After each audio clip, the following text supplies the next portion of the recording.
Eloise was small in stature. She was a giant of a woman. You know, we've come to know her, and though she didn't have a national platform, she didn't have IG, Twitter, TikTok, none of that foolishness, but she was an influencer because of the way she lived her life. And so we're grateful to that and for that. She had some good times with her. When Evangelist Deborah was talking, I was thinking about we used to break bread with her at our house in that restaurant. Now we would eat, let's be clear, and she nibbled. She wasn't a big eater like that. But that sister could make a mean caramel cake. Don't use that Walmart milk, David. That ain't right. That ain't right. But my fondest memory of Miss Eloise was when she and my mom and I went to the Civil and Human Rights Museum downtown, and I watched her face, y'all, as she was excited about walking down memory lane of those things that she had seen and experienced. And so I used her as my fact checker as we walked through the museum. And she kept it straight. As we say, she kept it 100. And so I'm grateful today to stand before you. Though my heart is heavy like all of you, I'm going to miss her. Because as Lady Tracy said, she would sit right there, she would cheer you on for what God had called you to do. And so you've already did her eulogy. She preached her eulogy herself by the way that she lived her life and the life that she impacted while she was here on this world. And so just for a few moments, I wanted to share with you what Miss Eloise figured out and what she walked out in her Christian walk. Hebrews, the 12th chapter, verse 1, we find these words. Elder Cunningham, wherefore seeing we are also compassed about with so great cloud of witnesses, let us lay aside every weight and sin that does so easily beset us, and let us run with patience the race that is set before us. Just for a little while, I want to just talk to you about pack lights. Pack light. In this verse, the writer of Hebrews tells us that we should strip off and throw away every unnecessary weight that is causing us to be caught up, tripped up, that keeps us from running our race. The weight of greed, the weight of debt, the weight of unbelief, the weight of worrying about our children with their hard-headed self, the weight of self-doubt. Anything that hinders us from running our lives and running our race, burdens us and causes us to keep our eyes focused on this stuff in this world. The writer of Hebrews says that we need to get rid of it. Ms. Eloise, she understood the assignment. She understood the importance of not being weighted down. Even in her 80s and early 90s, this little petite woman walked 3 miles a day. 3 miles a day. And we all know she ate like a bird, but she didn't carry a whole lot of stuff with her to weigh her down. And when she walked, I would see her sometimes coming in the morning out there in the lobby. Miss Eloise walked so slow and so gracefully that it looked like she was almost gliding on thin air. Never in a big hurry, because she packed light. She loved to travel. Her, Miss Vivian, and my mom, they were bus makers. Mom made in her acknowledgments of Miss Weezy. And Mom and her were roommates. They would be gone 5, 7, 10 days at a time, going out west, Niagara Falls, going to Maine, taking cruises.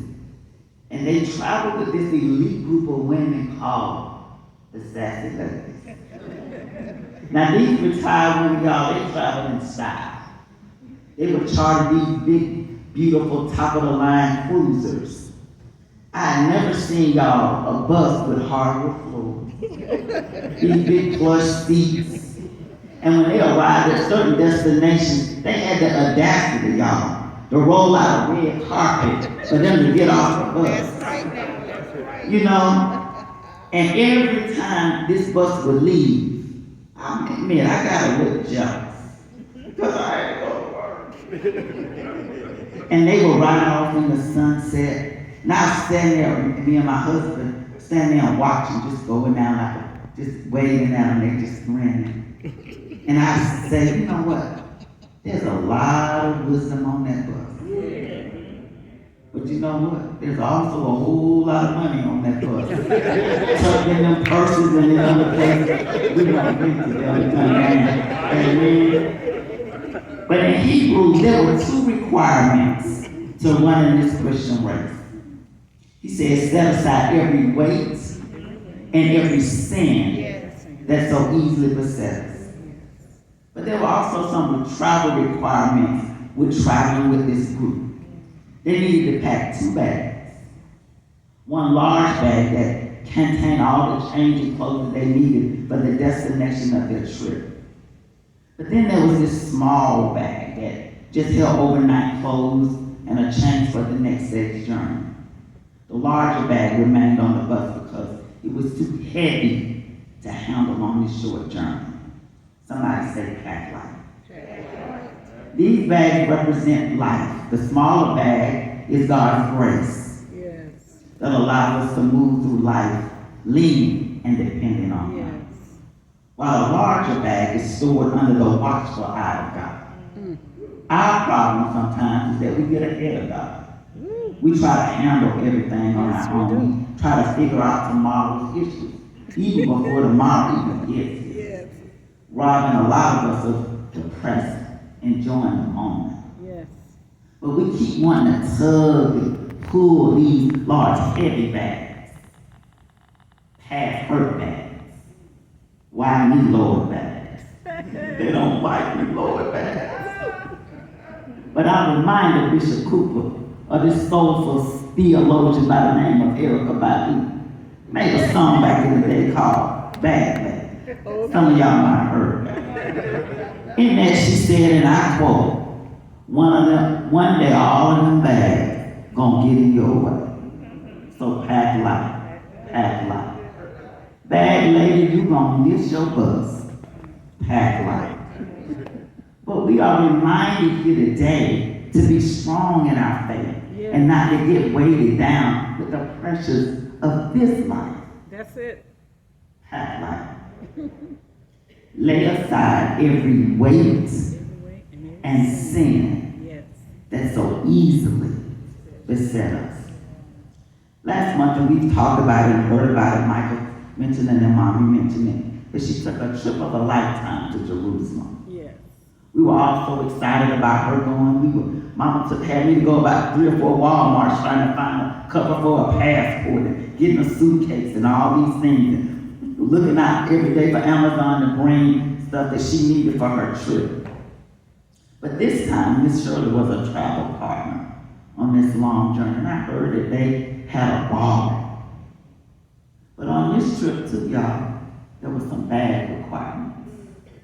She needed a large bag, a backpack, some light clothes for the climate. And I can only imagine what it felt like to walk in the places that Jesus was. Stand in front of the Wailing Wall. Go to Egypt. Well, she won't get to personally come back and tell us what she saw this time.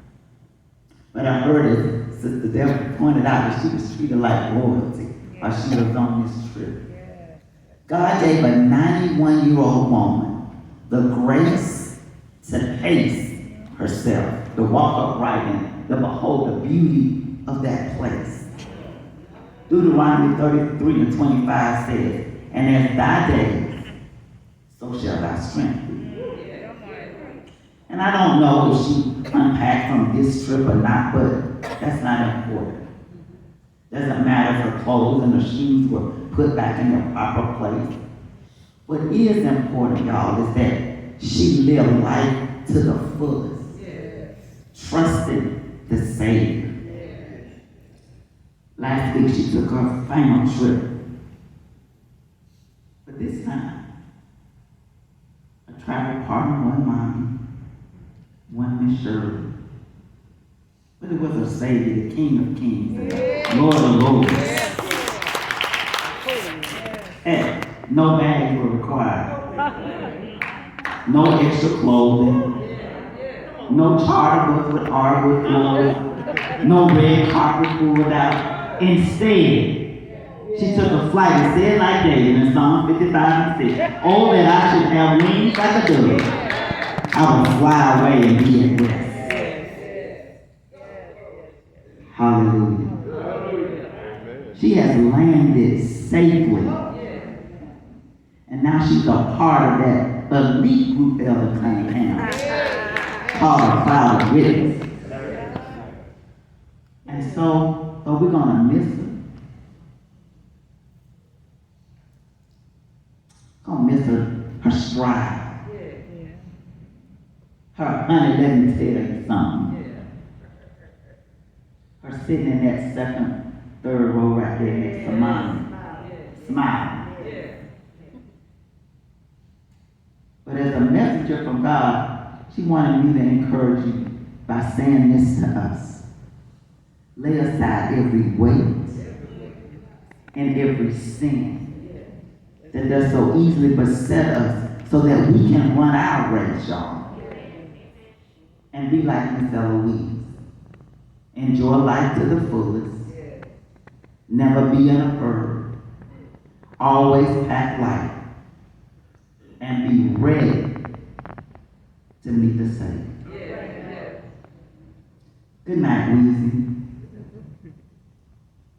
We shall see each other again on the other side. Yes.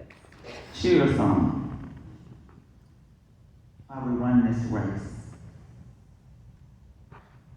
No, it's going to be hard, y'all. Even after we leave this place.